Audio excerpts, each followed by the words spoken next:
नमस्कार दोस्तों, स्वागत है आपका हमारे इस पावन चैनल पर जहां हर दिन माँ दुर्गा की कृपा से जीवन बदलने वाली दिव्य कथाएं सुनाई जाती हैं।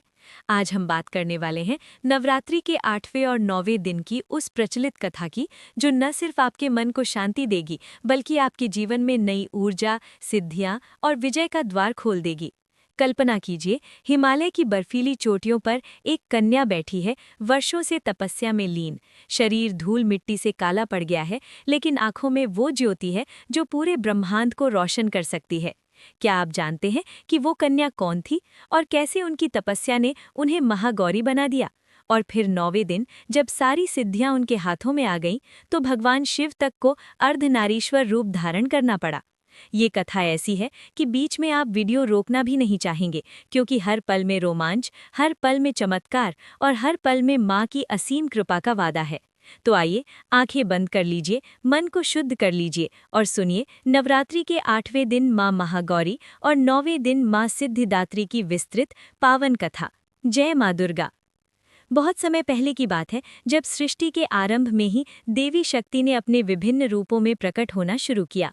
नवरात्रि के 8वें दिन की कथा माँ दुर्गा के 8वें स्वरूप माँ महागौरी से शुरू होती है। माँ महागौरी का रूप देखकर मन मोह जाता है। उनका वर्ण शंख, चंद्रमा और कुंद के फूल जैसा श्वेत और निर्मल है। वे बैल पर सवार होती हैं, सफेद वस्त्र पहनती हैं, 4 भुजाओं में त्रिशूल, डमरू, अभय मुद्रा और वर मुद्रा धारण करती हैं। उनकी आयु मात्र 8 वर्ष की मानी जाती है, इसलिए उन्हें अष्टवर्षा भी कहा जाता है। लेकिन दोस्तों, इस दिव्य रूप के पीछे छिपी है एक लंबी, कठोर और भावुक कथा। देवी पार्वती, जो पूर्व जन्म में सती के नाम से जानी जाती थी, जब अपने पिता दक्ष के यज्ञ में भगवान शिव का अपमान देखकर योगा अग्नि में समा गईं, तो अगले जन्म में हिमालय राजा की पुत्री बनी। बचपन से ही उन्हें अपने पिछले जन्म की स्मृति थी। उन्होंने सोचा कि भगवान शिव को पति रूप में पाने के लिए इस जन्म में भी उन्हें घोर तपस्या करनी होगी। तो एक दिन पार्वती जी ने घर छोड़ दिया और हिमालय की ऊंची चोटियों पर जाकर तपस्या शुरू कर दी। वर्षों तक उन्होंने न तो अन्न ग्रहण किया, न जल पिया। बारिश में भीगती रहीं, बर्फ की ठंड में कांपती रहीं, जंगली जानवर उनके आसपास घूमते रहे, लेकिन उनकी आंखें हमेशा शिव की ओर लगी रहीं।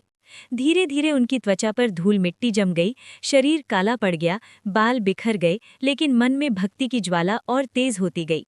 दोस्तों, कल्पना कीजिए उस दृश्य को। एक कन्या जो राजकुमारी थी, अब जंगल में पत्थर पर बैठी, आंखें बंद, होठों पर शिव नाम का जाप।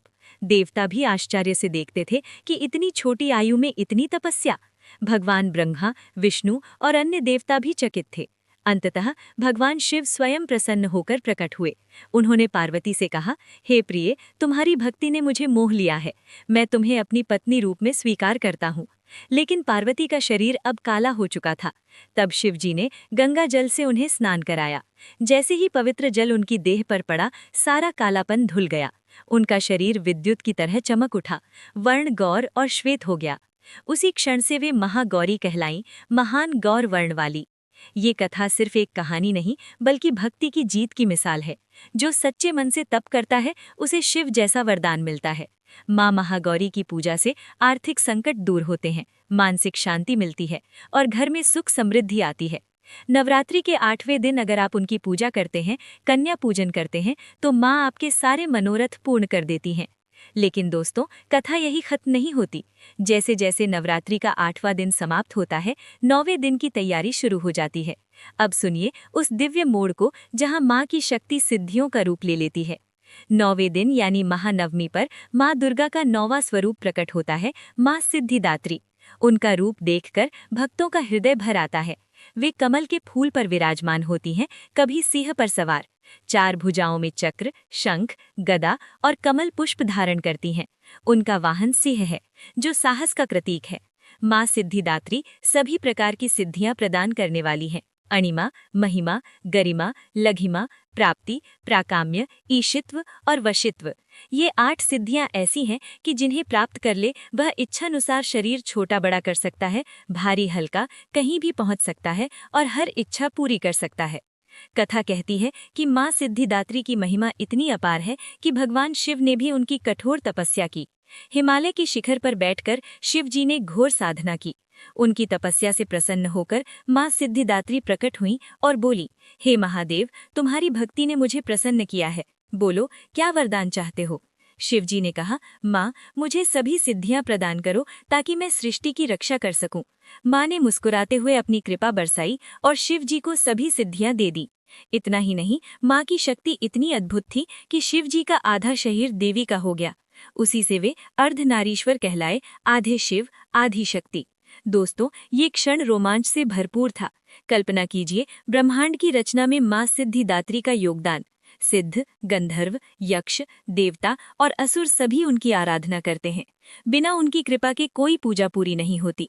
नवरात्रि के 9वें दिन उनकी पूजा से भक्तों को ज्ञान, बुद्धि, धन, स्वास्थ्य और हर प्रकार की सफलता मिलती है। जो सच्चे मन से उनकी कथा सुनता है, व्रत रखता है, उसे जीवन में कभी कमी नहीं रहती। तो अब सोचिए, 8वें दिन की तपस्या और 9वें दिन की सिद्धियों के बाद क्या होता है। नवरात्रि का ये अंतिम चरण माँ की पूर्ण शक्ति का प्रतीक है। महागौरी ने तपस्या से शुद्धि पाई, सिद्धिदात्री ने सिद्धियां बांटी और अब दशहरा पर विजय का उत्सव। ये कथा सिखाती है कि चाहे जीवन में कितनी भी कठिनाइयां आएं, अंधेरा हो, धूल जम जाए, सच्ची भक्ति से सब कुछ धुल जाता है। माँ महागौरी और सिद्धिदात्री हमें याद दिलाती हैं कि शक्ति हमारे अंदर है, बस तप और श्रद्धा चाहिए। जो भक्त इन दोनों दिनों में माँ की कथा का पाठ करते हैं, उन्हें अखंड सौभाग्य, संतान सुख और हर मनोकामना पूर्ण होती है। तो दोस्तों, आज के बाद आप भी माँ महागौरी और सिद्धिदात्री की पूजा अवश्य करें। घर में दीप जलाएं, फूल चढ़ाएं और कहें, ओम देवी महागौराय नमः और ओम देवी सिद्धिदात्राय नमः। ये थी नवरात्रि के 8वें और 9वें दिन की वो प्रचलित विस्तृत कथा जो सदियों से चली आ रही है। अगर ये कथा आपके मन को छू गई तो वीडियो को लाइक जरूर करें, अपने दोस्तों और परिवार में शेयर करें और चैनल को सब्सक्राइब करके बेल आइकन दबा दें ताकि ऐसी हर दिव्य कथा सबसे पहले आप तक पहुंचे। कमेंट में जरूर लिखें, जय माँ महागौरी, जय माँ सिद्धिदात्री। अब वीडियो को अंत तक देखते रहिए क्योंकि माँ की कृपा अभी बाकी है।